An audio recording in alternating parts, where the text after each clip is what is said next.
Telesaúde Bahia, para profissionais de saúde da atenção básica que atuam na Bahia. Olá, sou Karina, sou membro consultivo do Núcleo de Telesaúde da CESAB.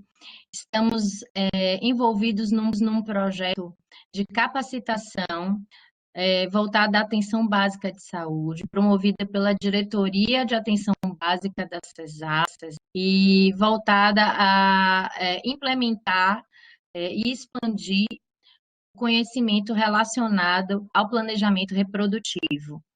Nós iniciaremos essas web-aulas nesse primeiro momento com uma aula básica, trazendo para vocês algumas questões relacionadas às leis, às normas, um recordatório das atribuições e das possibilidades de atividades relacionadas ao planejamento reprodutivo em atenção básica.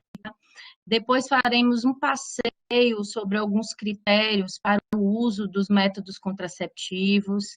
Lembraremos um pouco aos colegas como se baseia essa escolha contraceptiva, como podemos ajudar os nossos pacientes, estimular os nossos usuários a se reaproximarem dessa demanda de saúde tão importante, tão significativa, que é poder projetar os seus filhos, a sua paternidade, a sua maternidade, no melhor momento possível de suas vidas. Lembrando que muitas vezes esses momentos podem se modificar ao longo do tempo, os contextos de vida de cada família, e o profissional que trabalha em saúde da família e comunidade e na atenção básica, bem sabem disso. Como várias questões relacionadas à vida das pessoas, às suas condições, permeiam a tomada de decisão. Então, nós vamos fazer esse passeio junto aqui com vocês hoje e adiante, em outras web-aulas, em outros encontros, trataremos mais de casos clínicos, traremos um pouco da realidade que cada um enfrenta no seu dia a dia, extraindo dos nossos contatos de teleconsultoria, dos relatórios que temos recebido das unidades básicas, para ajudar vocês a melhorarem, a qualificarem cada vez mais a assistência que vocês prestam nas unidades, podendo também trazer informações relevantes, locais de referência, muitas vezes também material instrucional, alguns textos, alguns recursos mesmo didáticos que no dia a dia ajudam muito e facilitam esse atendimento. Então, lembrando a vocês que isso não é tão novo, faz parte das nossas ações em saúde há muito tempo, a questão do planejamento reprodutivo, estando previstos, inclusive, em leis, na Constituição, em especial a Política Nacional dos Direitos Sexuais e Reprodutivos, que foi publicada em 2005, reiterando o papel importante da atenção básica. Vocês podem perceber aqui, por exemplo, que a questão de ampliação de oferta dos métodos contraceptivos ou anticoncepcionais reversíveis no SUS é uma meta antiga e que ainda é necessário que investamos mais, que possamos estar estimulando cada vez mais. A questão das atividades educativas, aqui comenta-se um incentivo à sua implementação. Nós sabemos que muitas vezes faz parte da rotina e do cotidiano de quem trabalha em unidade básica, em atenção básica em saúde, trabalhar na questão da educação, de aproximar o usuário do conhecimento para que, de forma esclarecida e mais autônoma, ele possa se tornar um parceiro naquela ação de saúde, um protagonista da sua própria condição de saúde. Então, dentro dessa linha, nós estamos aqui trazendo cada vez mais conhecimentos, partilhando essas informações com as equipes, utilizando desses recursos digitais e da tecnologia que hoje temos, para que vocês tenham cada vez mais condições de dialogar com os usuários nas unidades básicas. E aqui, como eu comentei com vocês, essa é a primeira web-aula de uma série de atividades que serão oferecidas, dentre elas os podcasts.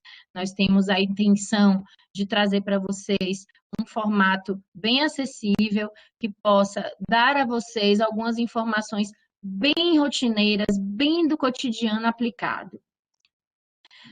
Bom, eu gostaria de salientar também que se trata de um assunto relevante, porque faz parte, inclusive, dos Objetivos de Desenvolvimento do Milênio.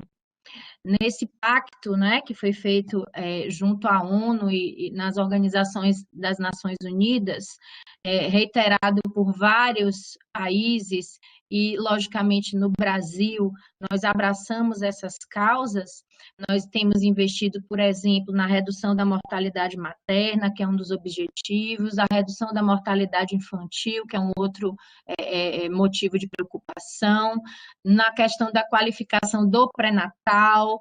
Então, todos esses pleitos, né, de saúde da mulher e da criança têm sido objetos citados nesse documento chamado Objetivos de Desenvolvimento do Milênio. E não poderia estar fora do contexto a questão do planejamento reprodutivo, né? Nós mudamos um pouco aquela nomenclatura mais antiga, que tratava de planejamento familiar, no entendimento de que as famílias hoje estão cada vez mais plurais e se constituem em vários formatos, e, portanto, o planejamento reprodutivo atenderia mais às questões direcionadas àqueles casais que desejam informações para conceber ou não conceber no momento mais adequado de suas vidas. E aqui, só para exemplificar e talvez trazer um pouco da visão do gestor de atenção básica, que algumas metas, né, são previstas para essa questão se implantar da melhor forma, para que a saúde reprodutiva passe a ser parte do cotidiano e dos interesses e das demandas das atividades em atenção básica. E nessa ideia, há também um estímulo a um acesso mais universal, o que é um grande desafio, e a integração da saúde reprodutiva em estratégias e programas nacionais. Vocês vejam que, a despeito de fazer parte de uma política antiga, nós caminhamos muito mais na relação de investimento do pré-natal e nas outras ações que eu citei há pouco, mas carece ainda um investimento maior na saúde reprodutiva, e nós entendemos, enquanto CESAB, enquanto grupo aí que vai investir nesse processo na diretoria de atenção básica, de que essa temática precisa ser abraçada de dentro para fora. Então, é muito importante que os profissionais que atuam com a clientela no dia a dia, cada vez mais próxima de suas residências, pessoa que está ali diretamente vinculada, até podemos dizer, às famílias, tenha muita aproximação com esse tema. E muito mais do que aproximação, uma oportunidade. Muitas vezes você tem uma mãe que acabou de parir, que vem para uma revisão pós-parto, que vem com o seu bebê nos braços, e a temática de planejamento reprodutivo é importante. Então, olha uma oportunidade. Então, toda vez que o usuário está próximo de nós, se trata de uma oportunidade para conversar sobre esse tema. Assim como uma mãe que vem ter o seu bebê, dar à luz, e tem a oportunidade, por exemplo, de colocar um DIU imediatamente após o seu parto. Ou ainda aquela mulher que sofra um processo de idade, de conversar sobre isso, ser acolhida e poder protelar uma nova gestação, caso a primeira não tenha sido planejada. Então, são inúmeras as oportunidades em saúde que nós temos para trazer essa temática. E nada mais salutar do que envolver, sem dúvida alguma, as unidades de saúde, primariamente, os métodos e todo o recurso que nós dispomos hoje no nosso Sistema Único de Saúde para subsidiar o planejamento familiar. Mas hoje a gente sabe que não depende só da unidade básica, mas de vários segmentos da nossa rede de atenção à saúde, e a nossa oferta aqui hoje é para que realmente cada vez mais o colega da atenção básica possa se apropriar do seu papel, das suas potencialidades, do que ele pode fazer para que essa rede funcione cada vez melhor. E aqui eu trago para vocês as três atividades que estariam previstas no Caderno de Atenção Básica à Saúde Sexual e Saúde Reprodutiva, aqui está a nossa referência, com relação ao planejamento reprodutivo. E aqui nós temos o chamado aconselhamento reprodutivo, onde, numa inclusão desse tema na oferta, por exemplo, em sala de espera, ou no próprio diálogo transversal que o profissional de saúde tem sobre a saúde daquela pessoa ou daquela família, que nós não esqueçamos de tratar a respeito do desejo de ter filhos ou do planejamento contrário no nosso país, com taxas estimadas de mais de 60% na população geral, e algumas outras populações preocupando ainda mais, como aquelas pessoas com sorodiscordância, ou ainda as adolescentes, ou ainda pessoas que convivam com algumas comorbidades que possam, inclusive, gerar danos quando nós temos alguma gestação não planejada transcorrendo. Então, é muito importante que nós tenhamos esse olhar atento. Significativa a questão das atividades, tratar de um assunto que ele desconheça, que ele não tenha familiaridade. Então, nós estamos aqui justamente promovendo essa maior aproximação do tema com os colegas na base. E as atividades clínicas, que algumas vezes os colegas se sentem limitados ou não capacitados para indicar esse ou aquele método, ou até mesmo manejar as dificuldades que algum método traga. Quantas vezes as pacientes vêm com queixas relacionadas a sangramentos inoportunos, irregularidade menstrual, ganho de peso, e uma série de efeitos colaterais que possam advir do uso do método, e o colega às vezes não sabe como manejar aquela circunstância.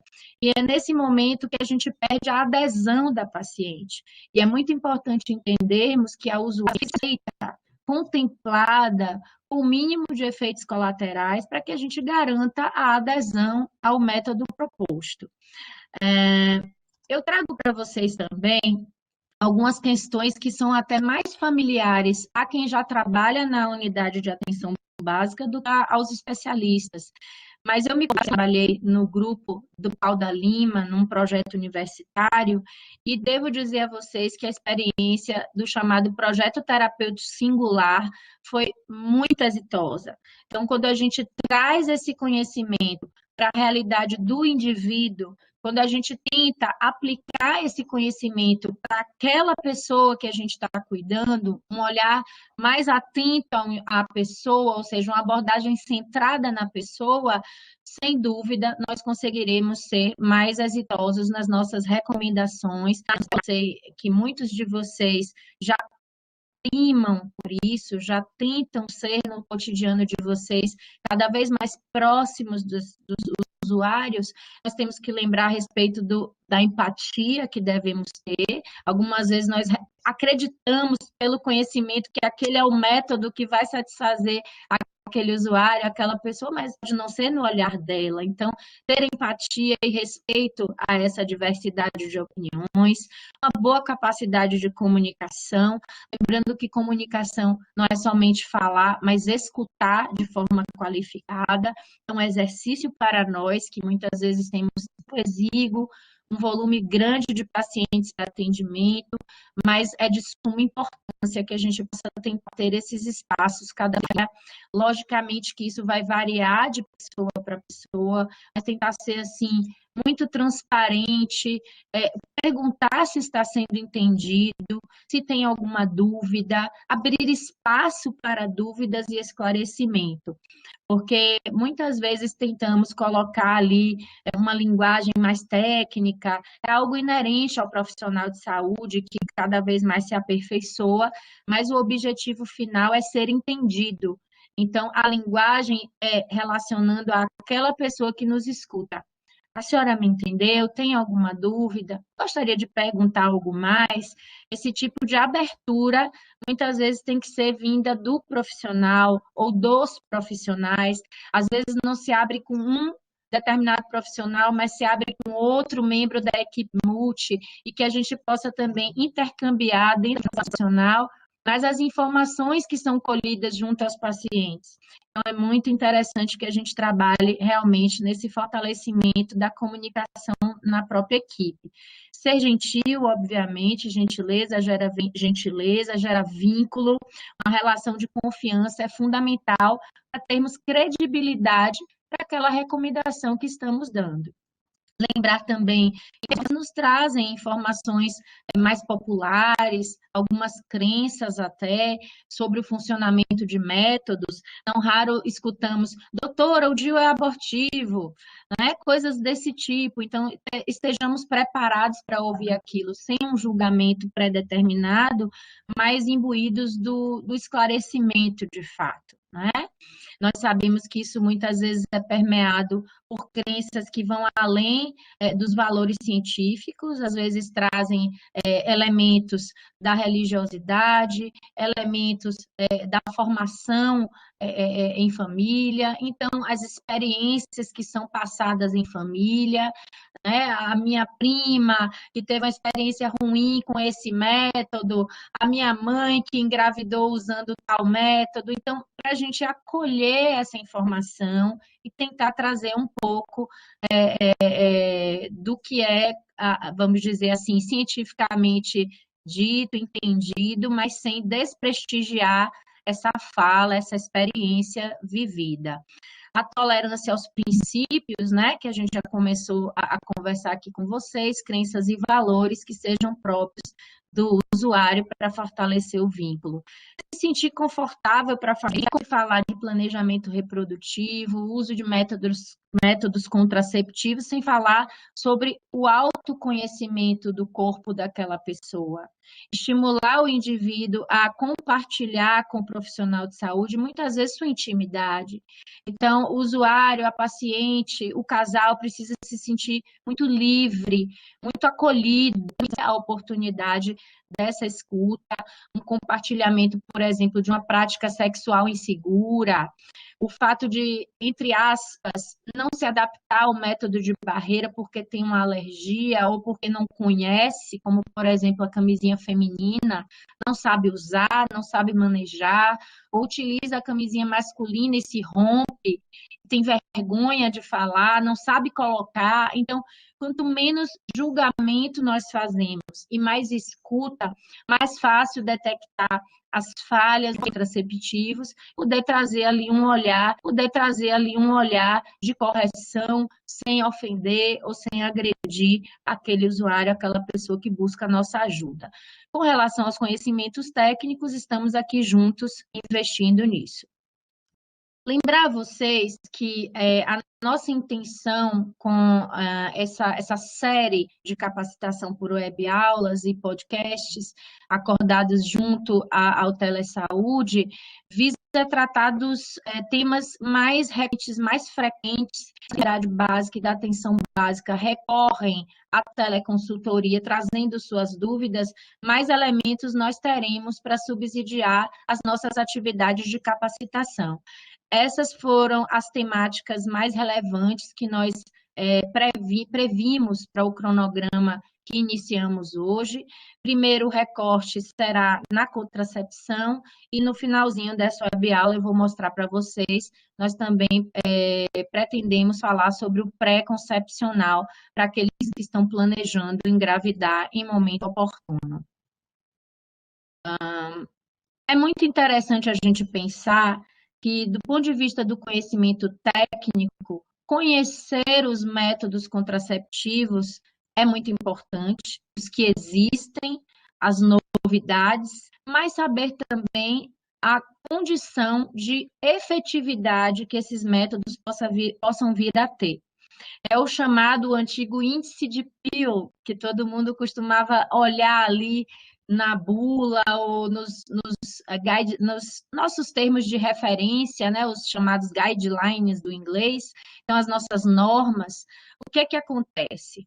Existe uma variação, sem dúvida, de efetividade de método para método.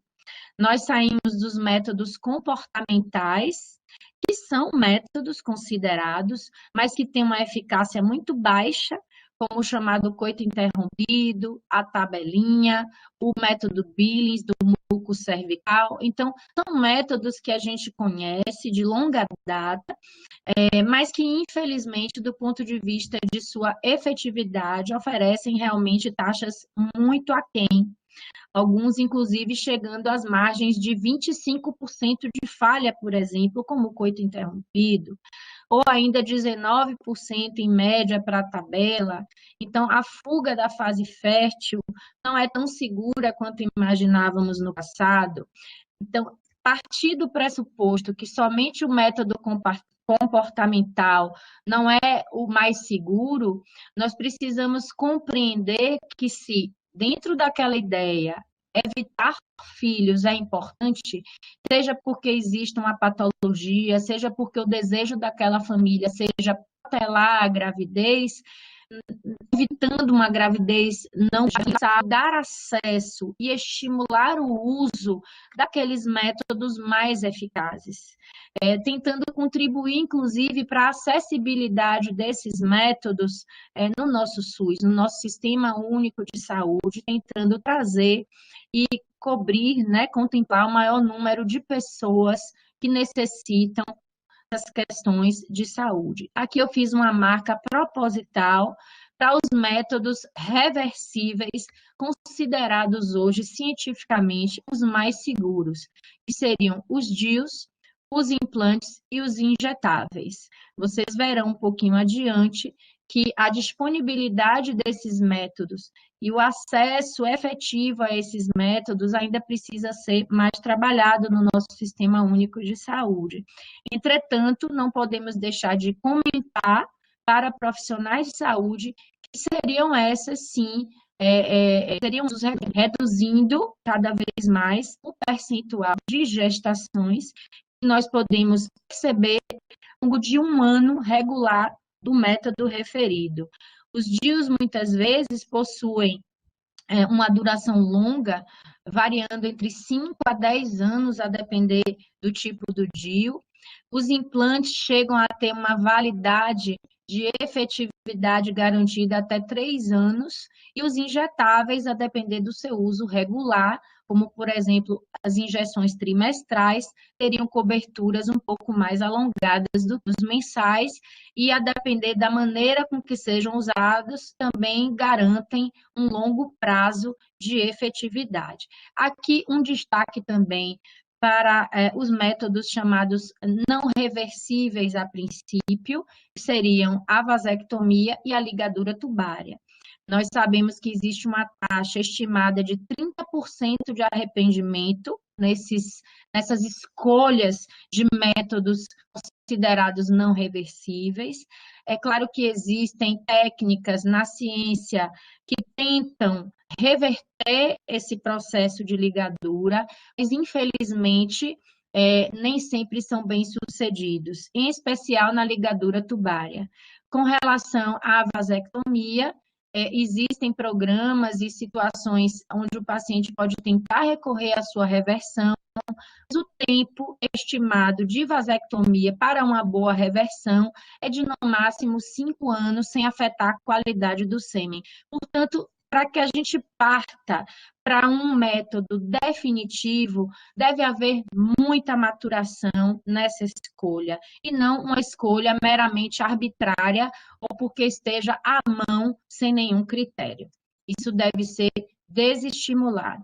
Então, falando em critérios, todos esses métodos, em especial os reversíveis, passaram por um processo de estudo muito interessante da Organização Mundial de Saúde, no segmento que trata do planejamento familiar, para tentar facilitar a vida dos profissionais no dia a dia. Em 2015, eles publicaram esse documento que é muito bom e que serve de base para todos nós que lidamos com planejamento reprodutivo, acerca dos critérios de elegibilidade médica para uso dos contraceptivos.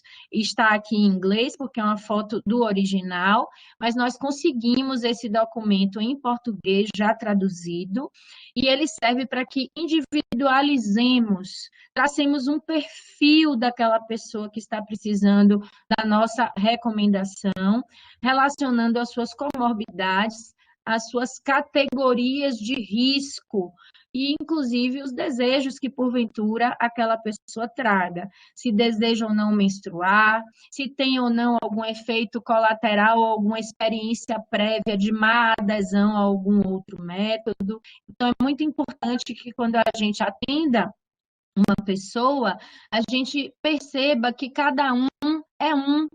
Então, o que foi bom para minha vizinha, para minha prima, para minha mãe, necessariamente não será bom para mim também. Então, uma pessoa conhecida próxima usa a pílula muito bem, sem dificuldades, e tem um bom resultado. Para mim, por exemplo, usar uma pílula complicado, porque eu esqueço, eu não tenho disciplina, ou porque eu tenho uma pressão alta não controlada, ou porque eu sou diabética. Então, essas realidades precisam ser vistas, precisam ser contempladas. E, portanto, um documento como esse nos ajuda muito a ter esse olhar um pouco mais voltado à demanda que a pessoa traz.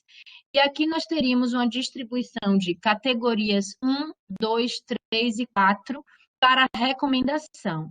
Vejam aqui que eu coloquei essas cores para nos facilitarem, porque é assim que boa parte dos documentos hoje e sites relacionados, por exemplo, ao tema, nas entidades médicas, nas entidades de enfermagem, que tem documentos subsidiando nossa atuação, nós temos a categoria 1 e 2, como recomendável, sendo que as categorias 1 seriam as mais recomendáveis para aquele perfil usar aquele determinado método. Então, os métodos serão classificados de acordo com essas categorias, lembrando que em vermelho ele está praticamente contraindicado. Lógico, para a gente pensar numa recomendação mais individualizada, como estamos considerando aqui, alguns pontos-chave precisam ser destacados e pontados e dialogados com os pacientes. Considerar a idade, a paridade, o tempo de pós-parto, se aquela mulher for uma puérpera ou se já estiver num período de recuperação mais tardio após um parto. Lembrando que esse momento é de uma oportunidade muitas vezes única, para que nós tenhamos o chamado intervalo interpartal recomendado de pelo menos 2 anos. Por que isso, gente? O intervalo é de pelo menos 2 anos para uma nova gestação ou novo parto, melhor dizendo, porque a mulher vai precisar de tempo para se dedicar a esse novo bebê, a esse filho que chegou. E existem dados muito interessantes na literatura demonstrando que se a mulher precisa se dividir entre 2 cuidados, 2 seres, né, que chegam num intervalo menor que 2 anos, a taxa de mortalidade infantil aumenta. Lógico, essa mulher precisa dar conta de várias demandas no seu cotidiano. Algumas vezes é pela questão da cesariana, da cicatriz, da recuperação física da mulher. Então, é muito interessante a gente tentar compreender como é importante o pós-parto. É um momento realmente fundamental. A amamentação também é um dado relevante. Alguns medicamentos contraceptivos hormonais não podem ser usados durante a amamentação. Então, ponderar se o bebê que está nas mãos daquela mulher, sob seus cuidados, ainda está aleitando, ainda está ao seio materno, é muito importante. O tabagismo, a relação hormonal do tabagismo com o estrogênio, com alguns métodos hormonais combinados, também é de suma importância, pelo aumento do risco cardiovascular e efeitos, inclusive, trombogênicos relacionados à formação de trombose. Então, não dá para a gente desvincular a escolha contraceptiva da realidade de saúde. Não é somente o que temos para oferecer, mas é se aquele método não vai causar dano às pessoas que estamos cuidando. Então, muito interessante que o olhar se desloque da disponibilidade somente do método para a necessidade daquela pessoa que estamos assistindo. E altura são dados relevantes, assim como a pressão arterial. A obesidade tem uma relação também significativa com os eventos tromboembólicos, a necessidade de escolher métodos que possam ser melhor absorvidos e melhor metabolizados pelo organismo, garantindo a sua eficácia, a sua efetividade final. Níveis pressóricos também, não podemos deixar de atentar para isso, e não só colher o dado, mas também aferir a pressão da paciente. Algumas vezes ela é hipertensa, mas ela está bem tratada, bem acompanhada, vai ao hiperdia, está dentro dos programas, está controlada, e isso abre precedente para maiores escolhas. Então, muito interessante que a gente faça realmente essa avaliação. Todas as comorbidades são importantes. Ah, doutora, eu tenho um problema na tireoide e utilizo medicação, hormônio tireoidiano. Interfere? Interfere. Eu sou diabética e uso insulina. Interfere? Interfere na escolha. Ah, doutora, eu tenho meu colesterol alterado e uso um redutor do colesterol, uma vastatina, por exemplo. Interfere? Interfere. Então, alguns antibióticos também têm interação medicamentosa com os hormônios. Então, vejam como o nosso olhar vai sendo trabalhado em filtros. São filtros que nós vamos aplicando para a escolha mais apropriada e menos danosa para aquela pessoa que busca nosso atendimento. Lembrando a vocês que as condições também de relação, porque algumas circunstâncias em que a relação heterossexual se estabelece nesse risco da gravidez não desejada ou não planejada, estabelece também riscos às doenças sexualmente transmissíveis, ou melhor dizendo, as infecções sexualmente transmissíveis, hoje chamadas de IST. Então, muito interessante que tratemos do sexo inseguro, das práticas sexuais inseguras, ainda que uma mulher não engravide, por exemplo, através da prática do sexo anal, mas as recomendações protetivas entram nesse diálogo também, para a redução da aquisição das ISTs. Comentar com vocês que são muitas informações a serem contempladas. Vocês mesmos percebem que ao longo da nossa conversa eu trouxe vários elementos a serem ponderados. E às vezes o nosso tempo é um pouco menor. Como eu disse, temos o desafio de atender a uma grande demanda, muita gente e às vezes em pouco tempo. Então, é interessante que possamos lançar mão de alguns recursos que facilitem o nosso cotidiano. E para isso, a Organização Mundial de Saúde trouxe uma ferramenta semelhante à que foi criada para a condição do próprio pré-natal. Alguns de nós já experimentamos utilizar a famosa roda do pré-natal, onde nós associamos peso, altura, dados antropométricos de crescimento do bebê e de evolução da questão do risco materno ao longo das semanas de gestação.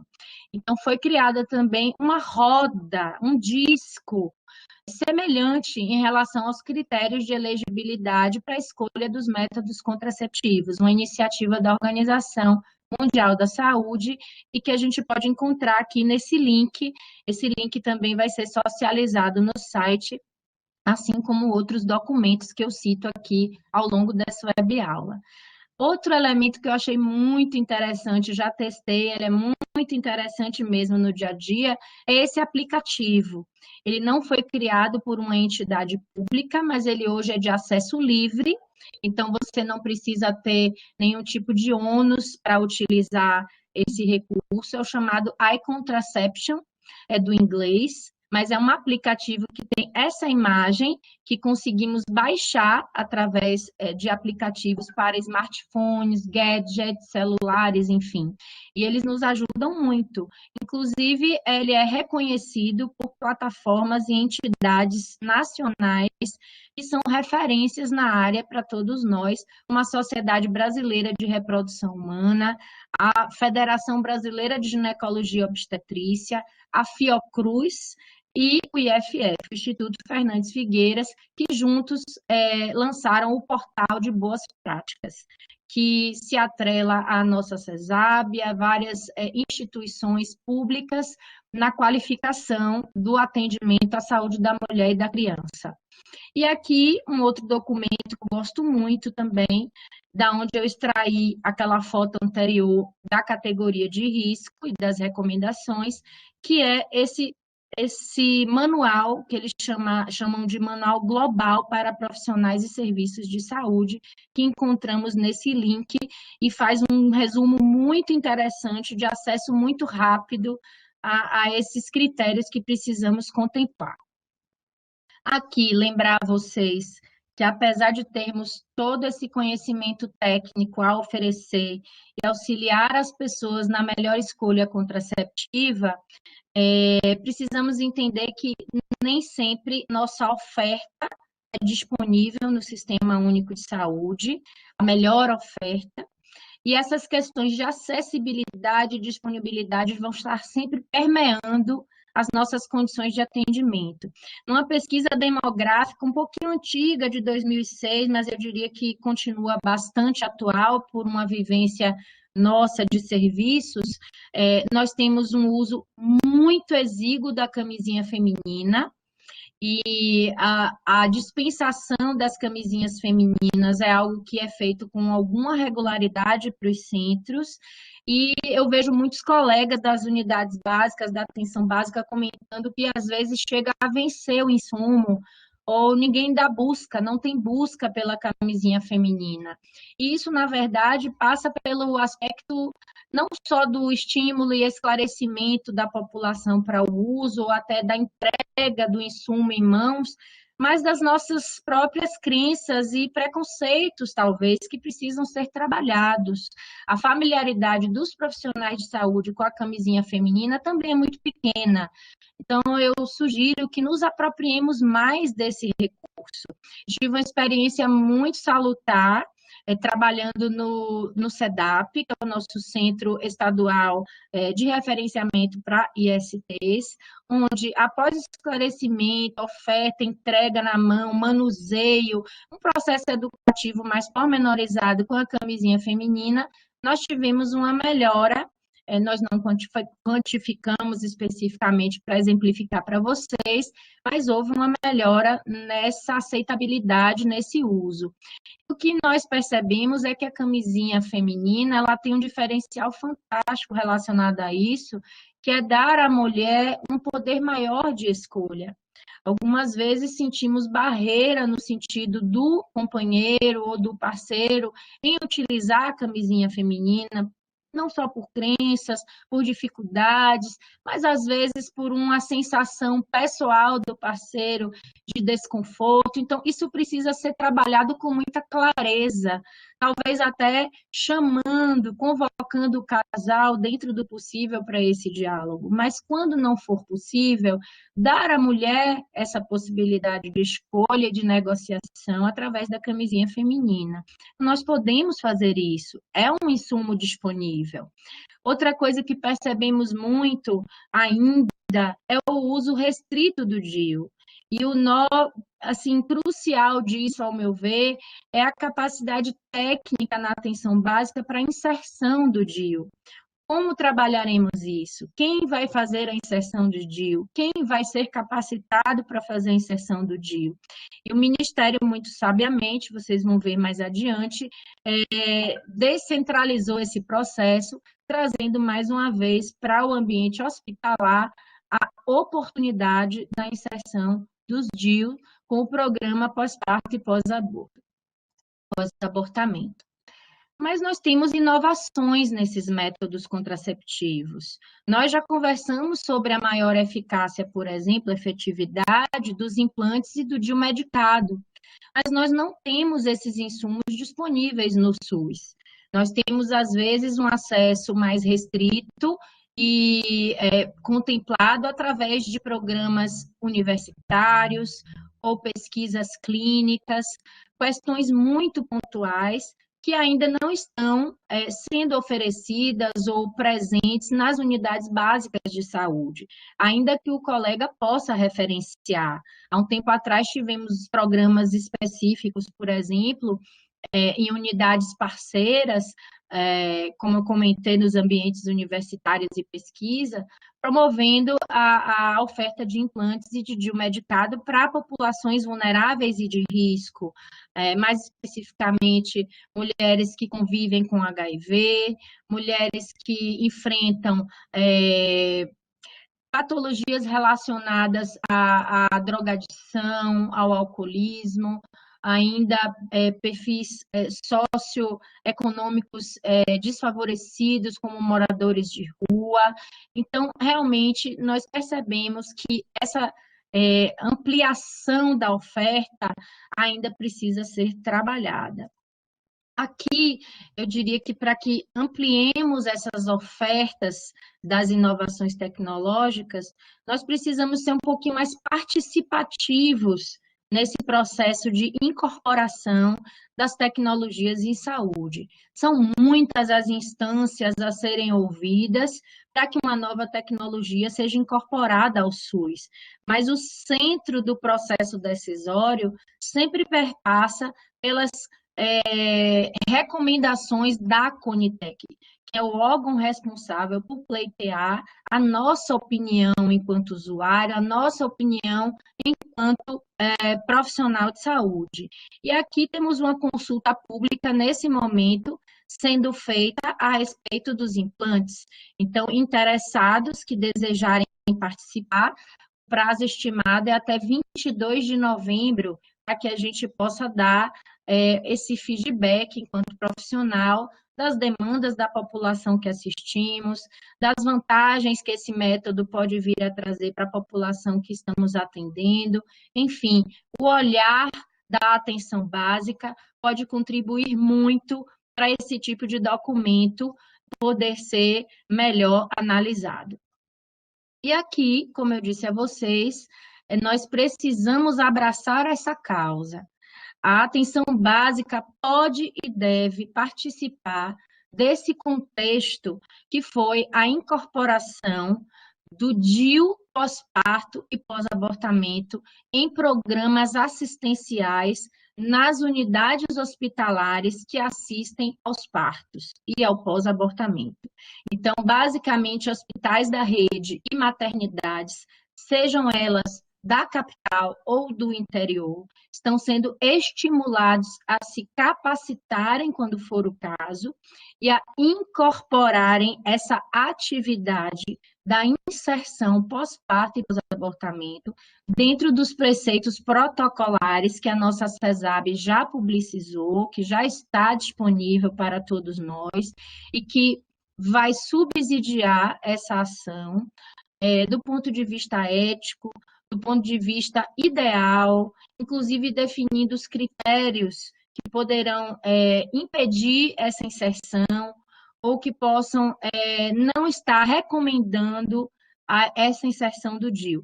Mas posso dizer a vocês que num percentual bastante alto, em experiências pontuais que vocês podem consultar, inclusive nessa web aula que nós participamos há um tempo atrás na universidade, as maternidades da capital já têm se mexido nesse sentido e o número de pacientes aderentes sem complicações ou sem impedimentos para essa inserção foi muito maior do que o número de pessoas que não puderam ser contempladas. Então, quando falamos de adesão e cobertura de métodos, nós estamos falando de oferta, nós estamos falando de estímulo, nós estamos falando de acesso, nós estamos falando do profissional de saúde acreditando naquela recomendação. E para isso, estamos aqui nos aperfeiçoando, nos esclarecendo, para que juntos possamos ampliar esse programa que é tão interessante e que pode nos ajudar muito a reduzir danos quanto ao intervalo interpartal, o aproveitamento do planejamento reprodutivo ser um tema quando a paciente está ali naquele momento do pós-parto, que é tão, muitas vezes, frágil para a mulher, que tem muitas demandas no cuidado do seu recém-nascido. E aqui, gente, lembrando que já não é mais assim que devemos trabalhar. Então, não é dissociado. A unidade básica, a atenção básica, precisa trabalhar em rede e vocês são o centro do processo. São justamente os profissionais que estão mais próximos dos pacientes no seu dia a dia. É o profissional que vai receber a paciente no pós-parto, muitas vezes na revisão pós-parto. É a unidade que vai receber a paciente no pré-natal, na triagem inicial. É justamente o profissional que vai receber aquela paciente com um quadro hipertensivo, diabética, obesa, com alterações da tireoide, e que precisaremos planejar melhor a questão reprodutiva dessas pessoas, para que nós não tenhamos danos sobre danos, que possamos ajudar ao equilíbrio daquelas pessoas nas suas comorbidades, nas suas patologias, nas suas dificuldades, nos seus sintomas, enfim, para que a gente possa trazer qualidade de vida para essas pessoas. Então, é importante que possamos dialogar cada vez mais em rede, tornar mais efetivo esse contato, tornar mais próximo o conhecimento. E o desafio que o Núcleo de Telesaúde nos pediu foi que, além desse processo de maior conscientização de que somos uma rede, mais do que isso, que atentemos para as demandas que são do coletivo. Nesse momento, estamos passando pela questão da pandemia Covid-19 e há um convite para que não esqueçamos o planejamento reprodutivo. Existem muitas incertezas nesse momento quanto à gravidez e Covid-19. Nós estamos aprendendo no decorrer dessa pandemia que efeitos ela tem sobre o ciclo grávido puerperal, sobre a saúde das mulheres, das crianças, e uma gravidez inoportuna, não planejada, pode trazer consequências maiores, não só para aquela vivência daquela família, mas até mesmo para a nossa rede, que já se encontra com grandes dificuldades de poder atender as demandas que não deixam de existir de saúde da população, o atendimento emergencial das questões pandêmicas da Covid-19. Então, colegas, não esqueçamos de que muitas vezes somos desafiados pelo contexto que estamos vivendo. Se hoje é a Covid, no passado foi a Zika, e sempre existirão desafios. Enquanto isso, o tema do planejamento sexual e reprodutivo, ele é transversal. Ele deve ser contínuo e ele não deve ser esquecido pelas unidades básicas de atenção à saúde. E aqui, trazendo para vocês, como prometido, a listagem que está programada para os nossos próximos encontros e estimando que vocês possam ter momentos de equipe ou momentos individuais em que possam consultar esses materiais e ter o maior proveito possível, não só dessas web-aulas, dos podcasts, mas da porta aberta de intercâmbio que nós temos hoje com as teleconsultorias, fazendo esse intercâmbio de conhecimentos e apoio técnico às demandas que a população possa trazer para os colegas que estão atuando na atenção básica de saúde. Obrigada a todos pela escuta e espero estarmos juntos mais uma vez em outras atividades e nas teleconsultas do nosso núcleo de telesaúde, agradecendo a CESAB a oportunidade e a confiança. Um abraço a todos. Telesaúde Bahia, para profissionais de saúde da atenção básica que atuam na Bahia. Disponível em qualquer lugar e a qualquer hora. É fácil e sem complicação. Se você é integrante de equipe de saúde da família, Núcleo de Apoio à Saúde da Família, Consultório na Rua, Mais Médicos, Programa Saúde na Escola e Academia da Saúde. Se conecte com a gente. por internet, telefone ou pessoalmente. Saiba mais: www.telesaude.ba.gov.br.